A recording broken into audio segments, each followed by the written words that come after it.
가스트로이 수녀 스탕달.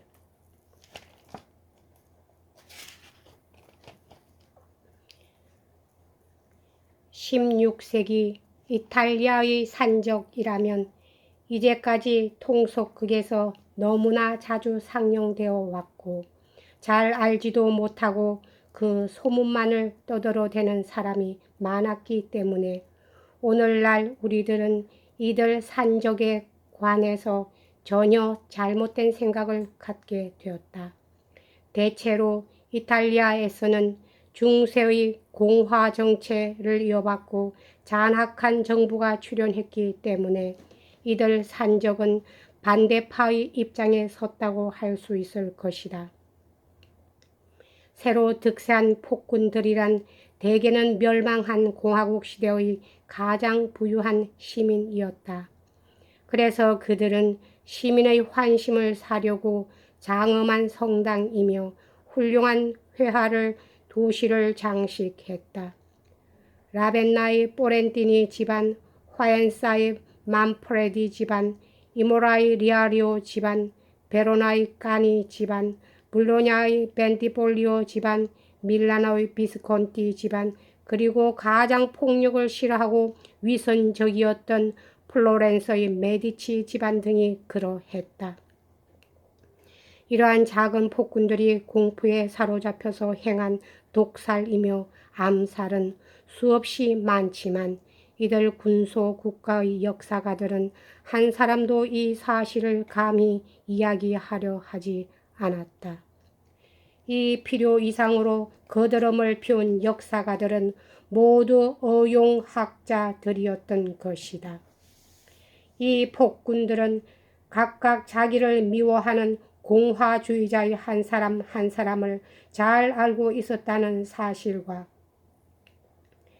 이를테면 토스카나 대공 꼬지모 스트로치와 친하게 지내고 있었다. 이 폭군들이 대부분이 암살로 쓰러진 점을 생각해 주기 바란다. 그러면 강한 미움이나 끊임없는 시심의 정도를 알 수 있을 것이다.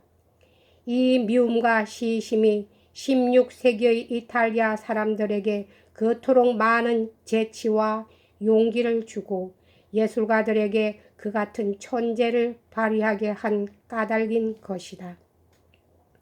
또 이러한 격렬한 정념 덕분으로 세빈의 부인 시대의 이른바 명예라고 불리워진 도대체가 우스꽝스러운 편견이 생겨나지 않고 끝날 수 있었다는 것도 이해가 될 것이다.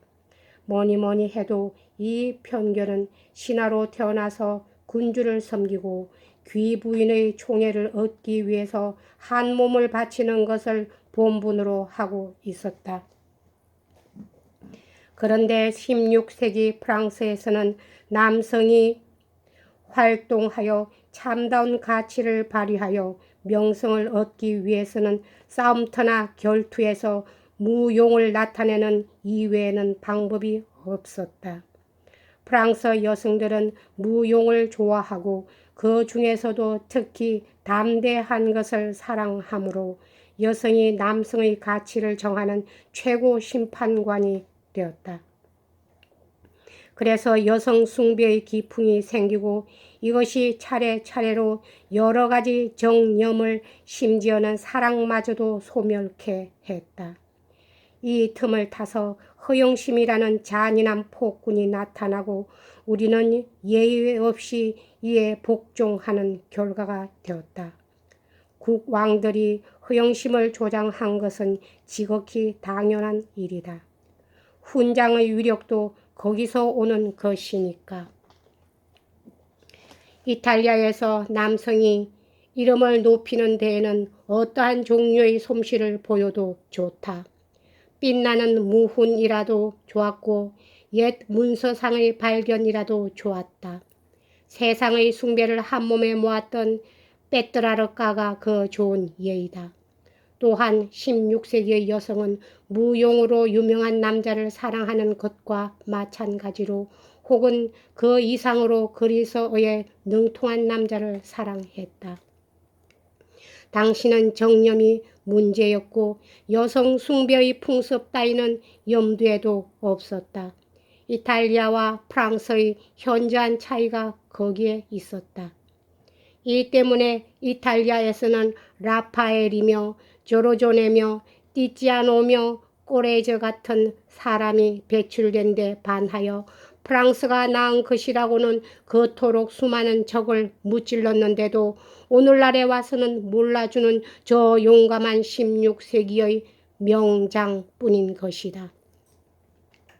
이런 노골적인 진실을 널어놓아서 죄송할 따름이나 그것은 어쨌든 간에 중세 이탈리아의 작은 폭군들이 필요상 잔인한 복수를 했기 때문에 민심은 산적에게로 기울어졌다.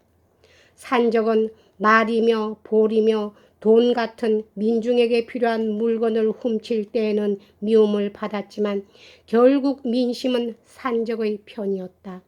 마을의 처녀들은 평생에 한 번쯤은 어떤 엄청난 무모한 짓을 저지르고 하는 수 없이 숲속으로 들어간 즉 숲에 들어가 산적에게서 은신하게 된 그런 젊은이를 특히 좋아했다. 오늘날에도 역시 산적과 만나는 것을 무서워하지 않는 사람은 분명히 없다. 그러나 그들이 처형을 받으면 누구나가 동정한다. 그리고 이 국민은 매우 영리해서 빈정대기를 좋아하며 정부의 검열이 끝난 출판물 따위는 돌아다 보지도 않고 천하의 이름을 떨치던 산적의 생애를 찬양한 이야기거리들은 평생토록 읽고 있는 것이다. 이 이야기들 가운데의 영웅적이라고 느껴지는 얘기가 하층계급의 민중들에게 언제나 존재하는 예술가적 감정을 사로잡는다. 게다가 이탈리아 국민은 정부에서 특정한 사람들에게 주는 찬사 따위에는 실정이 나 있는 터라 이런 종류의 것으로서 정부와 관계가 없는 것은 무엇이든 직접 그들의 마음을 울리는 것이다. 게다가 주의를 기울여야 할 것은 이탈리아의 대중이 괴로워하는 일 중에는 가령 이 나라에 10년 체류했다 손치더라도 도저히 알아낼 것 같지도 않은 것이 있다는 점이다. 이를테면 지금으로부터 15년 현명한 정부가 산적을 택지에 버릴 때까지는 그들 산적에 의해서 소도시의 대관들의 부정행위가 적발된다는 일은 신기한 일이 아니었다. 이 대관들은 독재적인 행정관이지만 월급은 기껏해야 20스쿠디. 세력은 그 지방에서 가장 권세 있는 한 문벌의 뜻대로였다. 그러므로 그 일족은 극히 간단한 방법으로 자기의 적을 탄압할 수 있었던 것이다. 산적들은 그러한 포악한 대관들의 징벌에 언제나 성공하는 것은 아니었지만 적어도 그들을 비웃고 경멸하고 있었다. 이것은 원래 기지를 이해하는 이 국민들의 눈에는 결코 사소한 일은 아니었던 것이다. 그들은 한편의 풍자시에 모든 불행의 위안을 발견하지만 모욕은 결코 잊지 않았다. 여기에서도 또한 이탈리아 사람과 프랑스 사람의 커다란 차이를 볼 수 있는 것이다. 16세기에는 조그만 고을의 대관이 그 지방의 세력 있는 호족의 미움을 산 가련한 마을 사람에게 사형의 판결을 내리거나 하면 흔히 산적이 감옥을 습격해서 이 죄 없는 죄인을 구출하려고 했다. 한편 호족 측에서도 8, 9명의 정부 병사만으로는 감옥의 수비를 감당하리라고 생각되지 않았으므로 자비로 임시 병사를 고용했다. 이들은 브라비라고 불렀으며 감옥 부근에 진을 치고 돈의 위력 아래 사형이 결정된 불운한 사나이를 처형장까지 호송하는 일을 했다. 만약 이 호족의 집안에 청년이 하나 있을 경우에는 이 청년이 브라비의 대장이 되었다. 이러한 문명 상태에서는 도덕은 땅에 떨어진다. 오늘날에는 결투가 있고 무료함이 있고 해서 재판관은 돈으로 매수되지 않을 것이 틀림없다. 그러나 16세기의 풍속으로는 사나이다운 사나이를 만드는 데는 적당한 시대였다. 오늘날에도 아카데미 따위의 구태의연한 문학자들 사이에서 칭찬을 받고 있는 많은 역사가들은 그처럼 위대한 인물을 낳은 1550년대의 정세를 애써 은폐하려고 노력했다. 당시 그들은 신중히 거짓말을 한 덕분에 플로렌스의 메디치 집안이나 펠라라의 에스테 집안이나 나폴리 역대의 부왕에게서 최고의 영예가 주어졌다. 자노네라는 역사가가 그 흑막의 한 끝을 묶으려고 한 것은 잘못이었다. 무엇보다도 그가 감히 이야기한 것은 극히 작은 부분의 진실이었고 더욱이 어떻게라도 해석할 수 있을 애매한 표현을 썼기 때문에 지루하기 짝이 없는 것이 되고 말았지만 그래도 1758년 3월 7일 82세로 옥사를 해야 하는 괴로운 꼴을 당했다. 따라서 이탈리아의 역사를 알려고 드는 경우에는 무엇보다도 일반적으로 인정받고 있는 저자가 쓴 것은 절대로 읽지 않도록 주의할 일이다. 이곳에서 거짓말이 통용된 나라는 없고 또 이만큼 좋은 값으로 팔린 일도 없어서니까 말이다. 9세기의 암투 시대를 거쳐 이탈리아에서 처음으로 씌워진 역사에는 벌써 산적에 관한 기록이 나와 있고 태고 쪽부터 산적이 존재했었던 것 같은 그런 투가 엿보인다. 무라토리의 고사짐록 참조. 중세 시대의 공화국들이 멸망한 것은 민중의 복지, 정의, 좋은 정치 등에는 불행이었고 예술에는 다행이었지만 이때 가장 강경한 공화주의자들은 대다수의 민중보다 자유를 사랑하는 마음이 한층 더 강했기 때문에 숲속으로 피신했다. 발리오니, 마라테스타, 벤티볼리오, 메디치 등의 여러 폭군 집안의 박해를 당한 민중이 이 여러 집안들에게 반항하는 산적에게 호의를 기울여 존경한 것은 말할 것도 없다. 초기의 정권 찬탈자를 계승한 작은 폭군들의 잔악한 행패가 이를테면 플로렌스의 최초의 대공 꼬지모가 멀리 베네치아나 파리로 도망친 공화주의자를 암살케 한 것은 이들 산적에게 새로운 투항자를 보내는 결과가 되었다. 이 이야기의 주인공이 살아 있었던 전후의 시대만을 보더라도 1550년경에 몬테마리아나공 그리고 알풍소 비콜로미니아 마르코 스카라 같은 인물들은 무장한 집단의 훌륭한 통솔자로서 알바노 부근에서 당시 용명을 떨치던 교황군을 마음대로 가지고 놀았다. 이 이름난 수령들은 오늘날까지도 민중의 숭배의 표적이 되어 있는데 그들의 행동 범위는 뼈오강 및 라벤더 늪지대에서부터 당시는 아직 숲으로 덮여있던 베수비어스 산 일대까지 미치고 있었다. 그들의 무용담으로 유명한 파졸라의 숲은 로마에서 50리의 지점에 있고 나폴리 도로에 임하는 스카라의 본거지였다.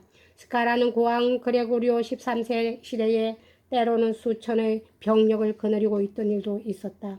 이 유명한 산적에 관한 것을 자세하게 이야기해 본댔자 현대 사람들은 그 행동의 동기를 이해하려고도 하지 않을 터이니까 아마 정말이라고는 도저히 믿어지지 않을지도 모른다.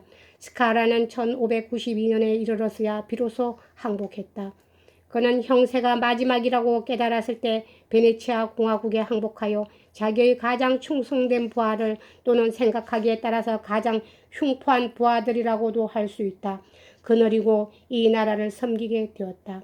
그런데 베네치아는 스카라와 확약을 체결했으면서도 로마 정부의 요청을 받자 스카라를 암살하고 그 충성스럽고 용감한 부하들은 크레타 섬으로 파견하여 터키군의 침입을 막게 했다. 이것은 베네치아의 교활한 정책으로 크레타 섬에는 당시 맹렬한 페스트가 만연해 있다는 것을 알고 시킨 일이었다. 따라서 스카라에게 이끌려서 이 공화국에 기순한 500명의 병사는 며칠 사이에 67명으로 되어버렸다. 이 파졸라 숲은 거창한 나무들로 사화산을 덮고 있었다. 이 숲이 마르코 스카라의 최고의 활약 무대였다. 어떤 여행가도 말하는 바이지만 이곳은 아름다운 로마 평야 중에서도 가장 뛰어난 경성지이고 그 음산한 모습은 어쩐지 비극을 생각해 한다. 이 숲은 거뭇거뭇한 나무들로 알바나 고지의 산들을 뒤덮고 있다.